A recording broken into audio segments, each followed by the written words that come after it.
So he mentioned Chateau d'If, or Castle d'If.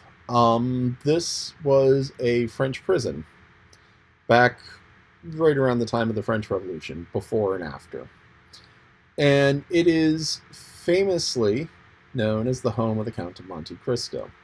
Count of Monte Cristo is another story. It's a great story. It's a story about revenge, where you have the main character, the hero, the Count of Monte Cristo, who was a nobody. He was a merchant. He was making good money, and his friends betrayed him and locked him up in prison.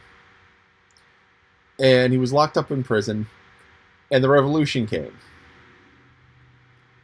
And after the French Revolution, they didn't release all of the prisoners.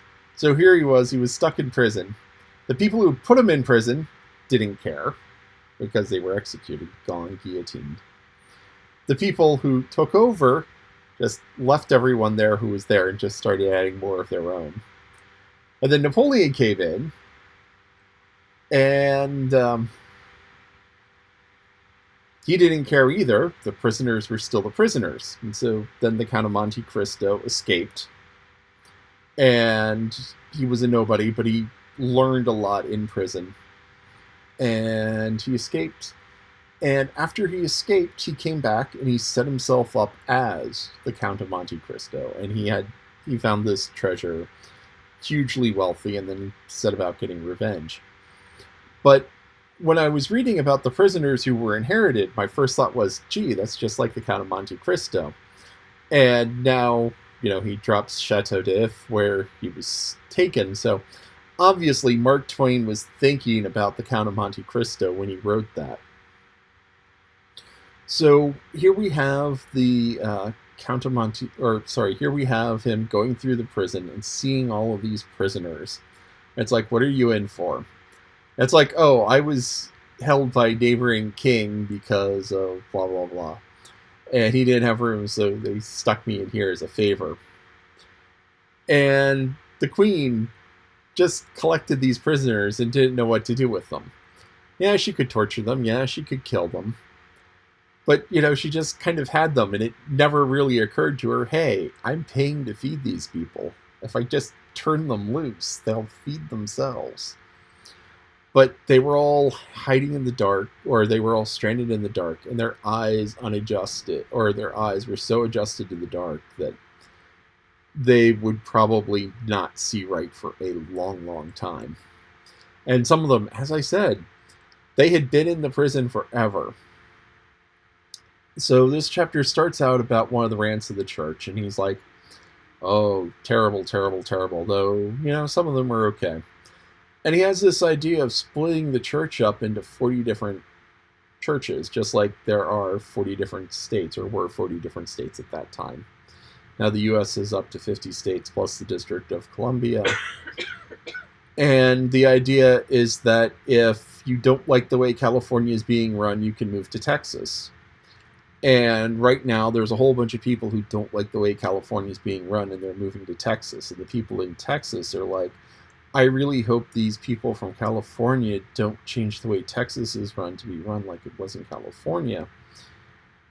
Even though, it's like they left California because of the way it was being run.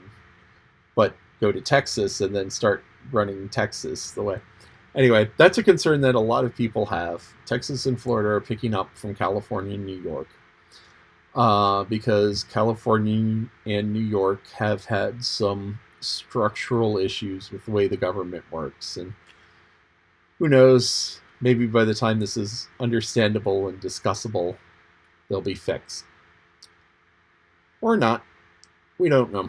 Anyway, he says he wants the church broken up. Now, the funny thing is that knowing church history, it kind of was broken up before, where in the ancient church, you had all of these different churches. So every city had their own church. So you had the Church of Rome, you had the church in Ephesus, you had the church in Pergamum, you had the church in Constantinople, or Istan, you know, you had the church in Constantinople, you had the church in Paris, you had the church in London, you had the church in Jerusalem, you had the church in. So all these different towns had their own churches. And they each had someone who was like the top guy in the church for that town. So in Rome, you had the head bishop of Rome, the Archbishop of Rome. And that was, you know, in the time the church, this is like the 300s. At the time, the church in Rome was trying to standardize power. And there were all of these councils between the different churches, and they got together and they decided, okay, this is what Christianity is. This is what we all believe. These are the things that we all know to be true. And this is how we back it up. So, you know, they had the old scrolls, they had the writings of St. Peter, the writings of St. John, the writings of St. Paul. Actually, Peter didn't write much, but Mark wrote it down for him. No, there were letters from Peter. So they had all of these different writings. And they sat down and it's like, okay, this says this and this says that. So we'll put it together. And this is something that we believe. We believe that Jesus is God, the Son of God. Or we believe that he was born from a virgin. Or we believe that there is only one God who is in three persons. And so they came up with this big long list. And at this time, the head of the church in Rome was pushing down on people. And they were like, okay, you got to follow what we say. And then the Archbishop of Rome eventually became the Pope. So, you know, he was the head of the Church of Rome, but he was like, no, I'm in charge of the whole church. And there were discussions, and the church split because the eastern half of the church was like, you know, we are not going to take all of this from Rome. You know, there are some things we can handle. You know, it's like, we agree with you on these points and we agree with you. And the head of the Church of Rome was just like, this is the way it must be. And so the church split. And that's where the Orthodox churches came from, where they were like, okay, we don't want the top down. And there were one or two fine points that they were disagreeing with. And the couple of fine points that they were disagreeing with, and back and forth, but the whole Eastern Church split off.